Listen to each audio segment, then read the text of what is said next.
বলিউডৰ বক্স অফিচত সৰ্বকালৰ অভিলেখ ভংগ কৰিলে ধুৰন্ধৰ 2-এ। ছবিখনৰ হিন্দী সংস্কৰণে প্ৰৱেশ কৰিলে 1100 কোটিৰ ক্লাবত। বৰ্তমানলৈকে বিশ্বজুৰি ছবিখনৰ মুঠ সংগ্ৰহ 1790 কোটি টকা। মুক্তিৰ 47 দিনতেই এই অভিলেখ। ক্ৰিকেটাৰ স্মৃতি মান্ধানাৰ সৈতে বিয়া ভাঙি বিপদত পলাশ মুছল। মান্ধানাৰ বাল্য বন্ধু বিজ্ঞান প্ৰকাশ মানে দাখিল কৰিছে এজাহাৰ। এখন চিনেমাৰ বাবে পলাশে লৈছিল 25 লাখ টকা।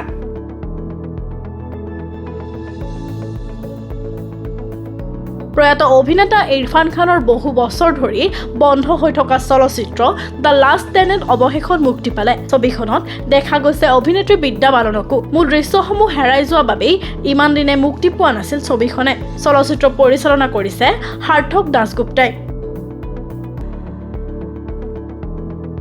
প্ৰখ্যাত ডিজাইনাৰ মনীষ মালহোত্ৰাই ডিজাইন কৰা বিশেষ সাজ পোছাক পৰিধান কৰি চলচ্চিত্ৰ নিৰ্মাতা কৰণ জোহৰে মেট গালাত আত্মপ্ৰকাশ কৰিছে। কৰণ জোহৰৰ সাজ পোছাকযোৰ পোনপটীয়াকৈ ৰাজা ৰবি বৰ্মাৰ lady with the peach, Hamsa Damayanti, Kadambari, Arjun আৰু সুভদ্ৰা, থেৰকমছ পাপা আদি ছবিৰ পৰা অনুপ্ৰেৰিত।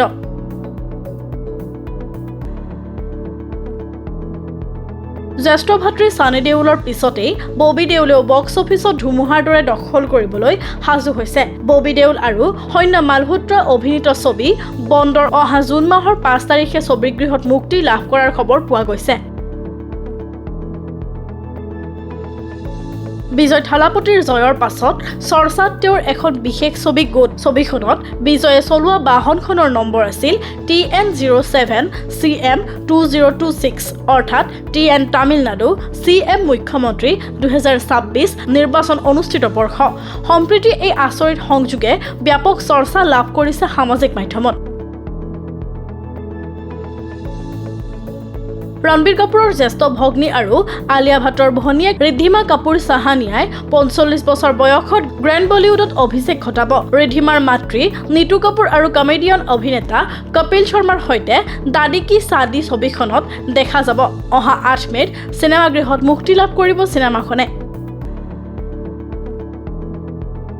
আজি IPLত সমূহ সমৰত অৱতীৰ্ণ হ'ব ছানৰাইজ হায়দৰাবাদ আৰু পাঞ্জাৱ কিংছ। হায়দৰাবাদৰ ৰাজীৱ গান্ধী আন্তঃৰাষ্ট্ৰীয় ক্ৰিকেট ষ্টেডিয়ামত অনুষ্ঠিত হ'ব আজিৰ হাই ভল্টেজ খেলখন।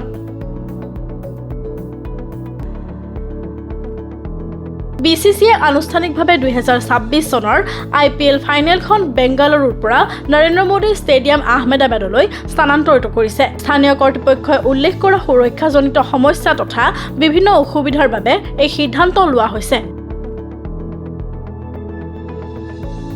RCBৰ অনুৰাগীলৈ বেয়া খবৰ। দলটোৰ বিস্ফোৰক অপেনাৰ ফিল ছল্ট আঘাতৰ বাবে ইংলেণ্ডলৈ উভতি গৈছে। খেলুৱৈজন কেতিয়ালৈ উভতি আহিব তাৰ কোনো নিশ্চয়তা প্ৰদান কৰা নাই দলটোৱে।